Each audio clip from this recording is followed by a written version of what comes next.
Ready for school? Yes. Third day of school. Third day of school. We're waiting sa aming time. 7:20. 7:28.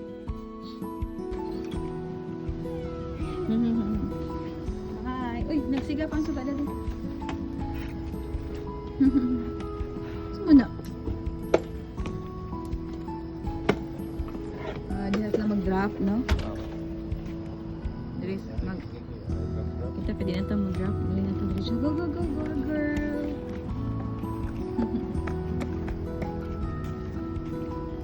So, time check, it's 7:20. School bus po ay 7:28. So, need namin dito maantay para i-pick up siya ng school bus.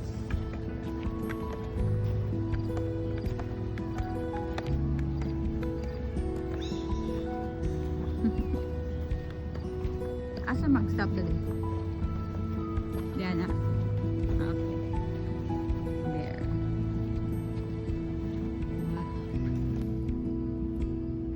Friend, Naka-friend. Hi, Daddy. Officially resigned. First time ko na maghatid dito sa pick-up point ng school bus kasi duty ako ng Wednesday and Thursday, so ngayon off, so ngayon ko lang mawi-witness ang school bus. So bahay namin andun lang, andyan lang doon sa may gitna dyan. So swerte kasi hindi na need namin na mag drop off via sasakyan. Yung iba nagda-drop sila via sasakyan para dito sa drop off point. Swerte na dito lang sa harapan ng bahay.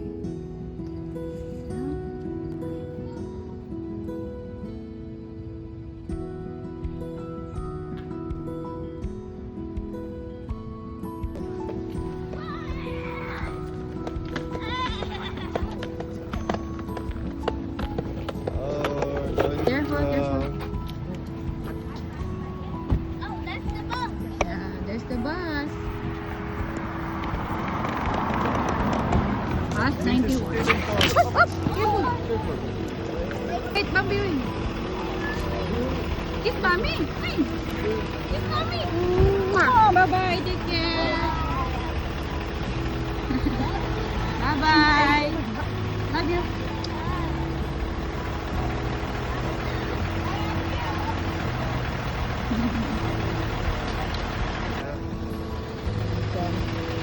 Nakita niyo mo?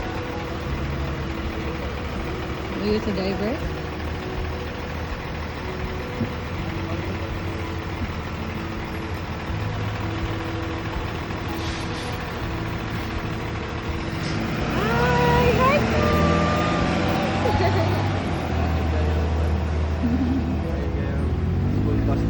So ayun, pag-usapan natin quick yung sa mga nag-question about sa pag-enroll. Pagdating namin ng June, around mga June din yun, nung nakakuha kami ng apartment, nag-register kami sa school district na yun, nag-sign up, and then yun, nag-email sila, nanghihingin lang ng yung vaccine records nila. Vaccine records lang at saka proof of address, yun lang hiningi na taga dito kami sa apartment, dito sa area, zip code, kasi zoning ang schooling dito, kung saan yung school zone na sakop yung bahay is dun ka din mag-aaral.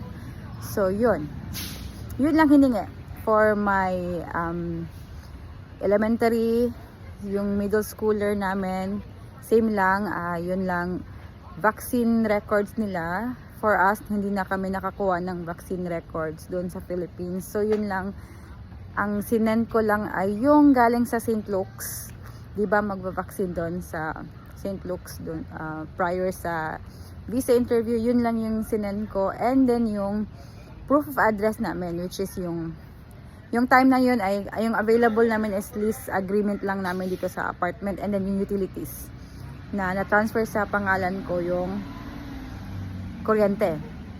So yun lang, dalawa. And then yung high school namin na nasa junior, grade 11 siya. Same lang na requirements, yung proof of address, yung vaccine certificate, plus nanghingi sila ng school records niya sa kanyang grade 10 kasi 11 siya ngayon, so grade 10. Kasi need nila i-evaluate kung ano yung mga subjects na need niya to complete yung hanggang grade 12. So ganun kasi parang yung high school na dito is may lang mga requirements ng mga subjects. So na-credit naman lahat. Officially 11th grade siya ngayon. Na-credit nila yung mga sciences, yung English, wala na siyang PE kasi madaming PE sa Pinas, and na-credit na din yung mga math niya at saka sciences. So yun lang ang kukunin niya ngayon is yung 11th grade na science lang isa. And then sa grade 12, sa pagkakaintindi ko is yun lang talaga, need na lang niya na mag-complete ng mga requirements for graduation ng grade 12. So mayroon kasi silang mga criteria, mga category something, so marami silang gagawin bago makagraduate. So sa academics, yun na lang i-comply niya yung mayroon pa siyang English kasi mayroon silang additional na English subject, I think, yung para sa mga international students kasi need nila i-assess yung English skills. So sabi nila if na-assess nila na okay naman daw yung kanyang English na competency, so tatanggalin na. So yun lang, parang quick background lang para sa mga nagtatanong. Yun lang, mag-register lang online lang po lahat. Sa elementary, sa middle school, online lang sila, tapos nag-i-email lang sila ng mga kung ano pang kailangan, like that, kung anong mga, mostly wala naman, yun lang talaga requirements nila, and then ini-email nila yung mga schedule and mga need nating malaman. So as parents, so yun, dami silang mga programs, merong mga apps, merong mga website na pwede tayong mag-register, mag-sign up para makita natin yung kanilang mga grades, mag-communicate natin ng mga teachers. So yun, and pati school bus, yung school bus namin, nakuha namin yung details, yun, may isang school bus po. Nakuha namin yung details at online lang din yon, pinag-sign up lang, and then nakikita namin yung schedule nila, pati yung school bus driver, anong oras ng pick up drop point or nakarating ba, ganun mga meron na, matatrack mo yung school bus. Pati nga yung sa Parent Square, yung parang app ng parents, makikita mo din, manonotify ka din na hindi nakapasok sa isang subject yung anak mo. Halimbawa kahapon, yung high school ko, yung 11th grade, parang na lang siya ba, na late lang siya. So na-tag siya as absent for second period. So na-text ako, na-text both text at email, na absent siya sa kanyang second period. So nung tinawagan, mayroon namang callback number na binigay for clarification. So pinatawagan ko sa husband ko kasi kasi naka-duty ako that time. So nung nag-check, ang sabi lang is natag lang daw na absent kasi nung nag-check I think nagsiscan kasi sila doon kung sino yung present. So nahuli yung anak ko kasi nahirapan, I think na late lang siya konti kasi hindi niya nahanap kaagad yung room. Yun lang. So, okay naman. So, okay, may mga ganong app sila. May mga ganon sila na mga application. So, yun. And then, yun lang. So, again, for middle school and elementary, yun lang hiningi. Online lang lahat. Except nung sa high school ko is kailangan namin kasing pumunta doon sa Penhigh. Kami both, parent and anak, kasi need i-assess ng counselor. Yun nga, tinatanong doon kung ano yung subjects, nakuha nyo ba yung geometry, ano naman sila, very considerate yung high school. Kasi pag sinabi niya, yun nga, na-credit nga yung sa Pinas is Araling Panlipunan, yung social studies natin, Araling Panlipunan, credit niya kasi sinabi Philippine history yun. So parang na-credit na din siya as world history because it's other than the US history. So yun, na-credit na yung Araling Panlipunan, which is doon nila nilagay sa world history. So something, anything daw na aside from US has history, yun nga, world history na ano na. So na-credit yung Araling Panlipunan, PE lahat, mga English, saka sciences. Yun nga lang is kailangan pa niya ng 11th grade na science isa. I'm not sure if meron pa siyang need na science, pero ang sabi kasi doon is okay na yun, isang science na lang ang kailangan niya to complete the curriculum. So next year probably yun na lang talagang i-complete niya yung mga meron kasi lang I think community service, yun nga yung may unit sila na need i-comply sa career center, so kung ano yung gusto nila na program, yun ganon. So pwede din silang ma-certify before pa nila mag-graduate, so something like that. So i-ano ko na lang, i-vlog ko yun if nandun na yun, makita ko ulit yung notes, and need ko pa din i-ano yun, i-explore more kasi parang hindi ko pa masyadong naintindihan, but sa pagkakaintindi ko, yun lang. Hi! Where's my JJ?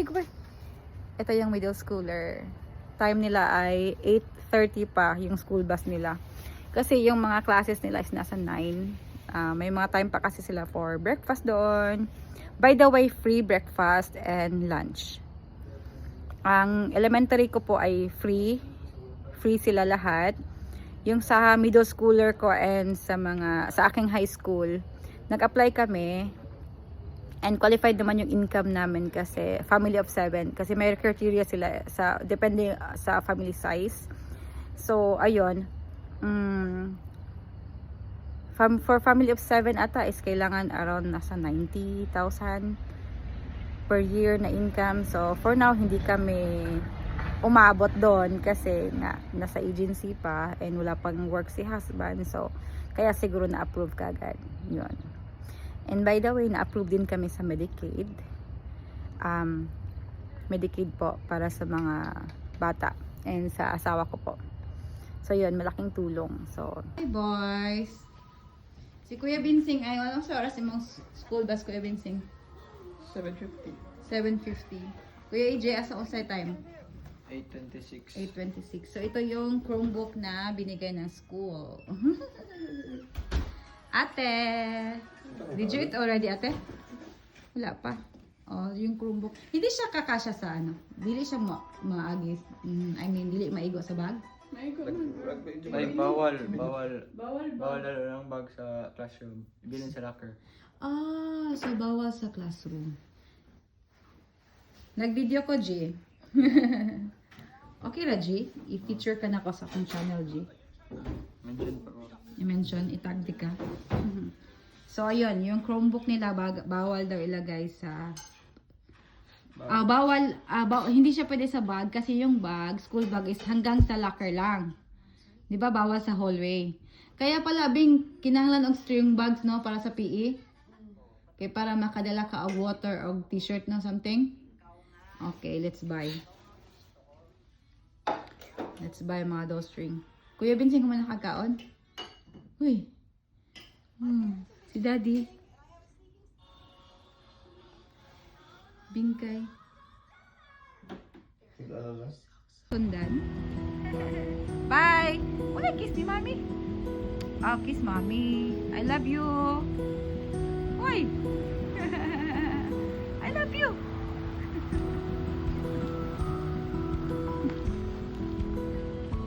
Siyempre na yung 11th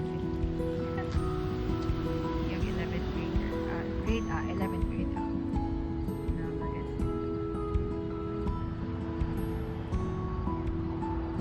Pila ulan. Si Mami bawal sumama. So dito na lang tayo. Mag-spine. Wala pa din. Dito din sa Pikas ilang bus. Okay. Ano ko? Bawal din ako yung. Siyempre, na yung mga bagets ko dito. Bus. May bus din doon. Yan yung school zone nila. Penn Harris Madison School Corporation. So, yan. Bye-bye, kuya. Ayaw niya kung paano. Bawal si Mami maghatid. Ayaw niya. Yan.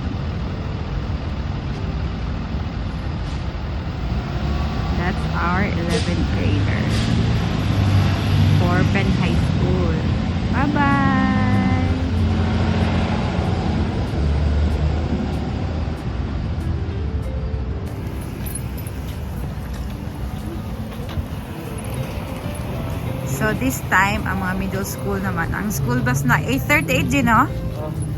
8:38. So time check, G. 8:20. Ang aga naman, hoy. Aga kayo, G. Sa'yo, kayo mo.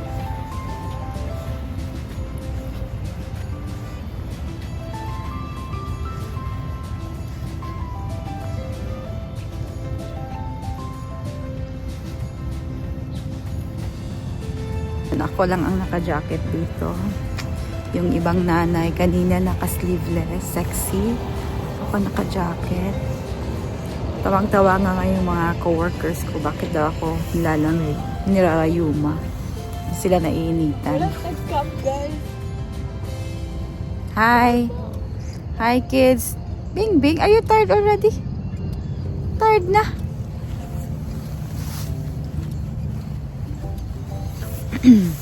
So, yun. Tugnaw inyong classroom, Bing. Ha? Except sa? Stand up day. Uy, kalain man mo day lang tao. Then, G, dahang kika bit-bit, G. Okay, rin mo na daghang bit-bit. Kanang inyong kon, yung balon, asa po niya ibutang? Sa locker. So, pag lunch break mo, ito pa mo sa locker. Ah, okay. Alright.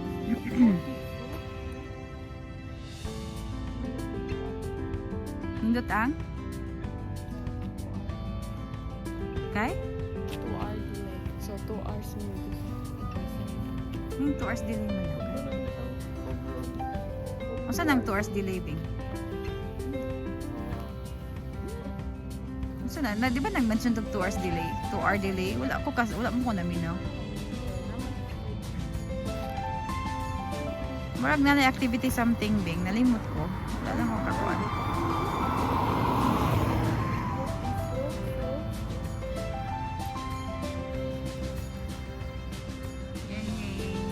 Sun is up.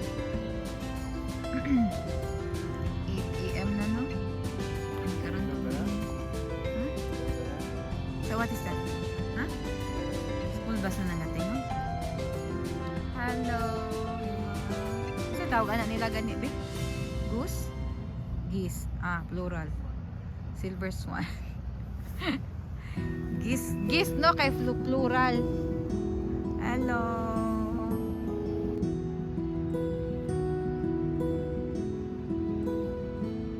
Nana? So, time check, G. It's 8. O, sa oras, G? Ha? 8:32. So, dumating na siya 8:32. Ang schedule says 8:36. So, kailangan talaga maaga. So, yun. Bye! Love you!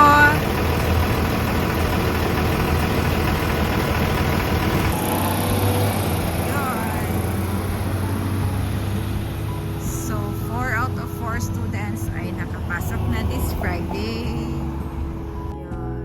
Garbage truck. Tinood. How are you, Nini? Tinood siya, men. Tinood nga garbage truck? Oh. Nini? So, yun. Nakapasok na ang ating 4 na estudyante. Ang ating pang-5 ay nandito. So, day off kaya cuddle time sa ating baby and maglaba, maglinis ng bahay and mag-study. So, kailangan kong mag-study kasi may exam kami next week. So, ito lang din yung time ko na mag-study siguro. So, meron part kasi ng orientation namin ang mga classroom setup din. Meron kaming classroom setup every Tuesday na mga lessons. Aside sa mga policies and procedures, like mga policies namin for insulin, mga chest tube, infection control, more on basic dysrhythmias kami. So, more on heart. So, yun ang pinaka-weak part ko talaga sa nursing is yung cardiology. So, kailangan kong mag-aral, mag-double time kasi knowledge overload yung nangyayari sa akin every Tuesday. Parang overwhelming yung lessons sa need natin mag-study. And Syempre, pagod galing duty, yung utak ko parang nasa ano pa. Parang nasa hospital pa. So, yun. So, yan. Thank you so much for watching, guys. And feel free to comment kung ano pa yung kailangan natin i-discuss and i-gawa ng video. So, yung budget po is gagawin natin din later. Okay, bye-bye! Thank you for watching, guys. We'll see you. Bye-bye! See you. Bye-bye!